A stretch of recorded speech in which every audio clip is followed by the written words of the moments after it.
My next guest will face Guilherme Faria at XFC 43 in the main event on November the 11th. And of course, it is Andre Soukhamthath himself. Andre, how are you? I'm good, man. How are you, brother? I'm good, and I'm excited for this matchup. Really, XFC has done quite a job of putting together some fantastic matchups here. So this is a really interesting card, and we'll dive into that here shortly. But first, man, I just want to start talking about you. Obviously, you're back in Florida now. What has this last year been like? We last saw you fight in the Octagon August of last year, so it's been quite a while. It's been crazy, man. I've been all over the place. Since I got released from the UFC, uh, my family and I decided to move to Seattle, and we were there for about 6, 7 months, and right before the pandemic, and we knew something was coming, and we just wanted to be close to the family, so we moved back to Boston, Rhode Island, for like two months, 3 months, and that's when the pandemic actually hit. I had a fight schedule. It got canceled, and just like everyone else, I was unemployed, man. So I had to, you know, do something. So I had to put fighting aside for a little bit, and I had to find a third shift job. So I ended up finding a third shift job, and I'm not gonna say what company it was, but let's just say they were really busy during that time. So they raised our pay, but they raised our hours too. So I was working like 12-hour days every night. Um, and I was also homeschooling my son because pandemic hit around the end of the school year. So it was a tough time for me for sure. And you know, we heard that Florida was kind of opening up a little bit, so we were like, yo, let's just go back to Florida, man. Like, it was nice being at home and everything, but we kind of just got sick of it for real because we kind of made a life in Florida. We spent our last 8 years in Florida, so we came back down to Florida, and I continued to homeschool my son, and started training at ATT again for about 4 or 5 months now, and jumped right into the mix, helping guys get ready for fights, staying in shape, knowing that an opportunity will come my way, and yeah, man, I ain't going back. I did all that grinding stuff, working 2, 3 jobs, third shift. I had an opportunity to not go back to that, but definitely a wake up call for me. So definitely making me hungry this fight for sure. Now, obviously, the goal for any mixed martial artist is to make it to the pinnacle of the sport, which is the UFC. You were there for a while. How difficult was that to be released and to kind of pick yourself back up? And is the goal now just to string together some wins to get back to that promotion, or are you happy with fighting? Whether it's at CES, XFC, regardless of where it's at, like, are you going to be happy with that if you don't get back to the UFC? It was a difficult time, man. I not only I was in the UFC. I worked so hard to get there, and then boom, I get cut after 2.5, 3 years from some BS decisions, from some losses that I could have won. I could easily be 6-1, 5-2 in the UFC, but instead I was 2-5. A lot of my mistakes, but with that comes growth and maturity and learning. You know what I'm saying? So at this point now, I'm just happy to have a fight because as a free agent, it was hard. Um, no one really wanted to sign me at that time because the pandemic was happening. I was coming off of 2 losses, so people kind of thought they was kind of sleeping on me. They were sleeping on me, and they thought probably I'm a bum and I'm just doing it for the paycheck. But then XFC came along after me and my wife literally calling 20 promotions. XFC comes along and I'm like, oh, they're having a tryout. I'm gonna go and try out. Matter of fact, I'm gonna give my wife the matchmaker's number. She hit up the matchmaker, and boom, we just started doing business right there. And then now I signed a 3-fight deal with him, so I'm an XFC fighter. So I can't tell what the plans for the future are, but my plans for the future is to take over this 3-fight contract, and help the XFC rebrand and help the XFC grow. I feel like that's my position right now, and I really want to do that too because I'm really happy with the UFC, the XFC so far. Yeah, for sure. And they've really brought in some big names. I mean, yourself, I interviewed Kurt Hollabaugh recently. He's on the card. Bobby Nash, a couple of former, UFC fighters, really, some big names here on this card. And it's going to be on NBC Sports. And you see Bellator, they're going on in the CBS Sports Network. I kind of feel like XFC is one of those promotions that's on the rise that might be able to rival like a Bellator. Do you feel the same way? Do you feel like, a couple more shows showing all the high level talent that they have, it really could be a promotion that, is getting a lot more attention than maybe it is right now? I feel like the XFC is doing their job for sure, promoting the fighters, getting on NBC Sports or NBC, doing all the right marketing and investing into the fighters and into the promotion. They're doing their job. It's up to us fighters to really deliver and give the fans what they want to see come November 11th. And that's what I plan on doing. And they got some fun things going on, like they got a tournament going on. They got like different series. So they're definitely making it interesting. And I know for sure that the XFC will be a rival level to 1FC, Bellator, PFO. I know for sure that they will get there. We will get there. For sure. Now, you were supposed to fight Damon Blackshear for CES. This was right before the pandemic started. Do you like fighting guys that are, I guess, prospects that don't have maybe as much experience as your opponent, Faria, that's 16-8? Blackshear just beat Kimball. He's a guy that really is maybe on the rise. Do you kind of like stopping those guys before they really build a name for themselves? Or do you like taking down veterans that have a lot of, experience if you had the choice of one or the other? You know what, Ryan? If you look at my resume, I don't pick my fights, bro. The fight gets offered to me, and I say, all right, when? If I can do it, I do it. If I think that it's enough time, even if it's a short notice fight. You've seen me take many short notice fights, and I'm in there. I'm just a fighter. I'm not afraid of any man, especially a man my size. No, I'm not afraid. So whether I win or lose, I always go in there and give it my all. And even though sometimes I don't always get my hand raised at the end, my opponent will still remember me in some way. Whether I cut him, whether I hurt him bad, whether I rocked him, whether I just didn't give up. That's gonna stick with them. They're gonna remember me. They're gonna remember like, damn, Andre, yeah, that guy, he hits hard. Damn, he doesn't quit. I had him in a chokehold. He didn't tap. I don't know how he got out. I rocked him like 2-3 times, and he didn't get knocked out. So I feel like I'm just one of those guys that I really don't care. I would fight anybody, and my resume speaks for itself. So it could be a veteran. It could be a prospect. Come and get it. The Asian Sensation, he's ready, man. Yeah, no doubt about it. And very, very well said. Clearly, you don't turn down any fights. Andre, I was watching a previous interview with you, and I saw some similarities between the two of us in a certain way, and then I'll explain here. So I understand that you moved back from Seattle to Florida because you actually had a couple of very close friends, and their parents had passed away, and it made you just realize how precious time is. I moved out to California after college in 2008, and I had a close friend that passed, and it made me want to be back around my family just because I just felt like I was missing that. You back now in Florida with clearly how much you value family. Do you just feel like right now moving forward you're in the best place that you can be to really have that future that I know you want with being a family man? I'm in a great place because although I had some struggles in the UFC, I also was learning and growing in the UFC, not just as a fighter, but as a person.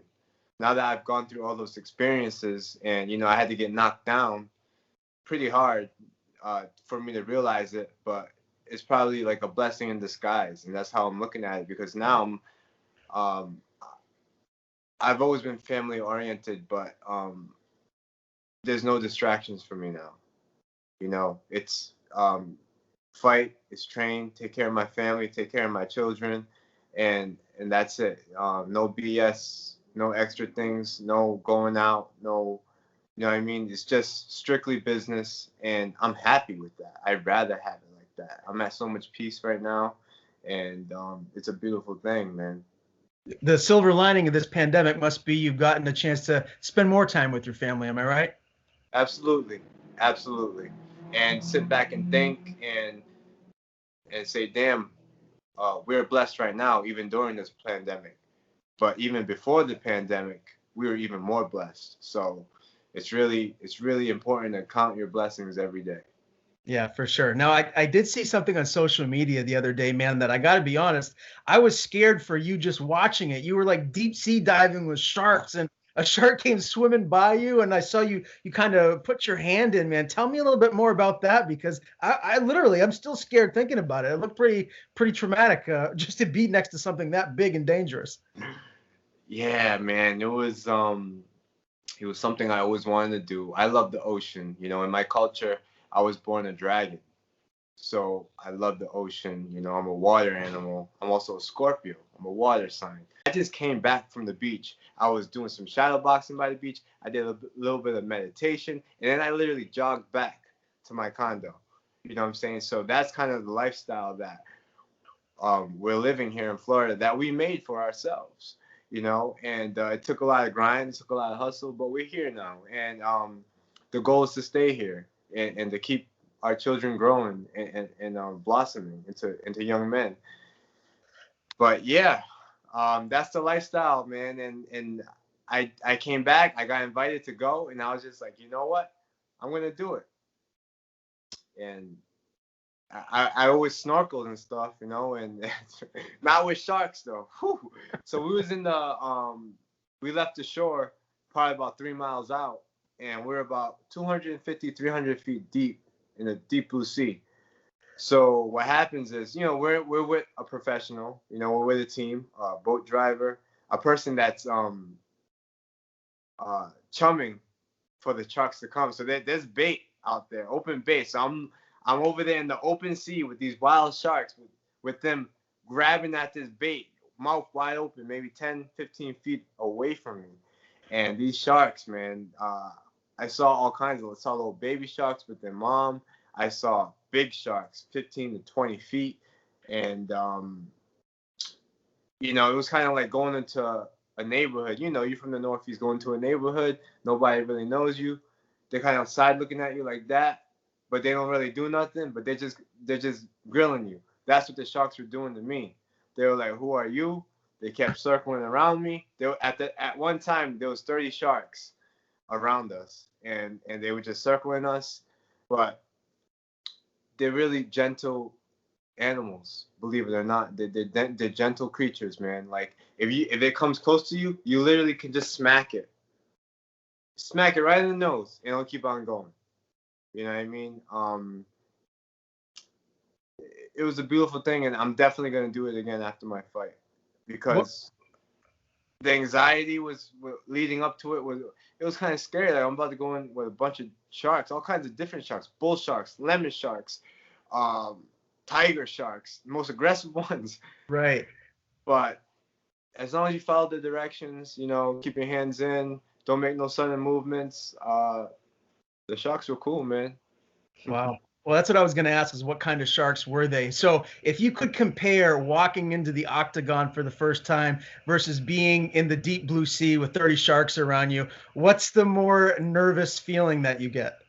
Well, that's why I like doing things like that, Ryan. Honestly, I found that when I do things that give me kind of high anxiety, like going on roller coasters, I hate going on roller coasters. You can ask my friends, you can ask my wife. I really don't like roller coasters, but I will go on them because it's kind of like the same feeling when you're in the back getting your hands wrapped, your heart's kind of beating, and then the commission's like, "All right, Andre Soukhamthath, let's go," and then I'm like, "Woo! It's time, baby. I'm about to walk out, and my heart is beating, and there's a lot of adrenaline, a lot of anxiety." So it's kind of like a test for myself. It's kind of like practice, and that's kind of how I looked at it when I went to go dive with the sharks. And it's really almost the same feeling, man. Except there's probably a higher percentage that the sharks can kill me Yeah. than somebody in the cage. So Right. The sharks was definitely pretty scary. Yeah. But I'm gonna make that part of my routine and probably do it 2-3 times a year. Yeah. The only man in the UFC that might scare me as much as 30 Sharks is Francis Ngannou. There's something about the guy that's just terrifying. I'm going to pass every opportunity to ever be around him when he's an angry man. He's a sweet man. He's such a sweetheart, though, man. He's like, hey, Andre, how you doing? Gentle handshakes. Like, he's a sweet guy, man. But, yeah, I wouldn't want to get him mad. Exactly. Let's talk about this camp, man, at ATT. I've seen some of the guys you've had around you. Obviously, American Top Team, a bunch of killers. You know, you had Marlon Moraes, Thiago Silva. How has this camp, man? How's it been, and just how are you feeling right now? The camp's been great. Like I said, I was ready. So that's why I'm so confident, because I was ready for whatever opportunity came. I was ready for a 1 week fight. If someone was like, hey, Andre, you want to fight in a week? I would have said yes. You know what I mean? And still been confident, because what I was doing was I was showing up for the guys that had fights. You know what I mean? I was helping Marlon fight. I was helping guys in Bellator fight. I was helping guys in the UFC getting ready for their fights. Like, literally sparring 3-4 times a week for these guys. You know what I mean? And what that did is they got me into shape, they got my timing, and they kept me sharp. And I also, you know, now that I'm back in Florida, how I was saying, count your blessings. Yo, it's always sunny out. If you walk outside for 5 minutes, you're going to sweat, right? So I'm like, you know what? I'm going to jog to the beach every other day. And that's what I did. You know, I jogged to the beach every other day, relaxed, jogged on the beach, worked out on the beach. I did that a lot, you know, and that got me into shape. And that kept my weight off. So I didn't really gain that COVID weight, you know? And I just followed the schedule, man, as if I had a fight camp. I didn't miss one session. You know, I went to all the sessions as if I had a fight, because ATT wasn't letting all the fighters go in. They weren't open to the public, but you know, they allowed me to go back in. So I didn't want to disappoint my coaches. I didn't want to disappoint my teammates. I didn't want to disappoint all the workers and staff there. So I had to do my part and show up. I'm sure you've been working very closely with Mike Brown. Can you talk a little bit about, you know, what makes him such a great coach? Another Maine guy. See that? That's right. That's right. Mike Brown, he's an amazing coach, man. His brain works so different than others when it comes to MMA, you know, and he's just a wizard at it. And with him, it's drill, drill, drill, drill, drill. And that's what I've been doing for 4 or 5 months, just drilling, drilling, drilling, drilling. You know, and just taking advantage, not just with him, but with all the coaches there, with all the coaches.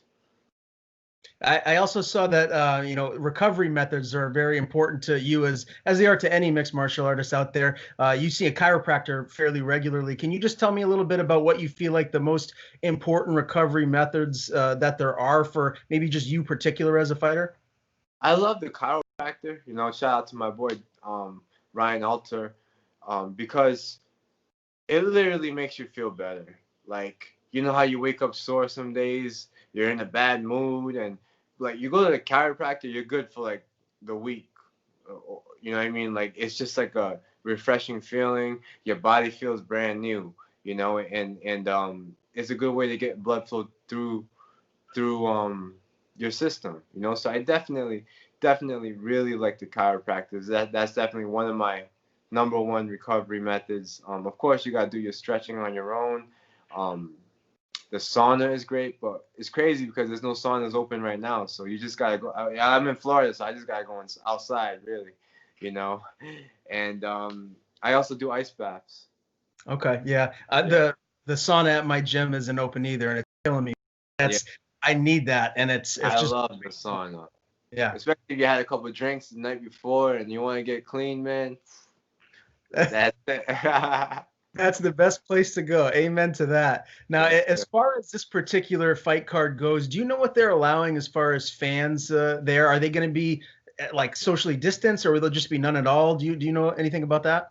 They're allowing 50% capacity, and I'm sure it's going to be social distancing. You know, XFC is so professional with everything they do. They're very professional. I can't wait to get to fight week and experience fight week with the XFC, because from what I've been working with them, it's been all professional, man. So And this is going to be in Atlanta, Georgia, not too far from where you're at right now. Who's going to be making the trip with you to corner you?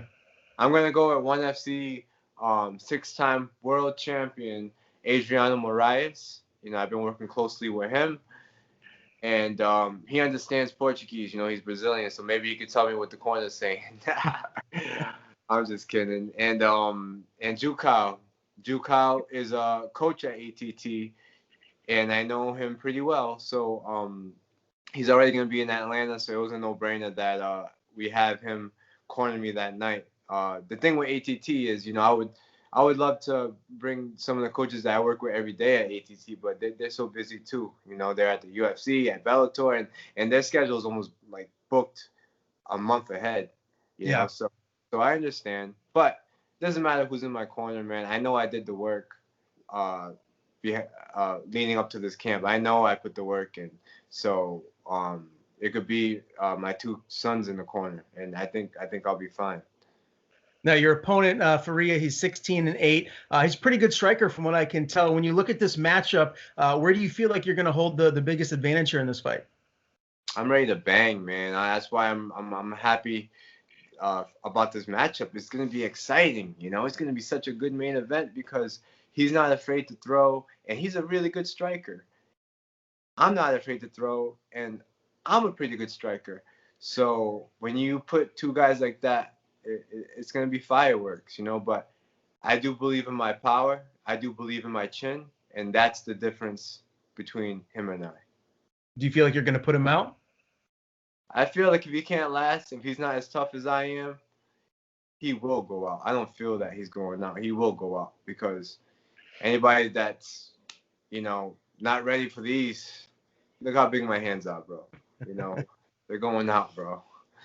Well, I know I cannot wait to watch it. Obviously, NBC Sports, November the 11th, the main event here. The Asian Sensation, Soukhamthath, will face Guilherme Faria here again in the main event. I really appreciate the time, dude. It's been way too long since we've spoke. I feel like the last time I talked to you, I was doing the main event podcast, which is like 4 years ago. So it's been a very long time. Yeah. So again, great to have you on. Before I let you go, anyone you want to thank, any sponsors you have, or any social media you want to plug, the floor is yours. I just want to say thank you to all my sponsors, man. I appreciate you guys. Thank you to my family, my wife, my children. I love you guys. Thank you for supporting me. And all my fans, Kopchai Dalai Sokti. Kopchai Pinong.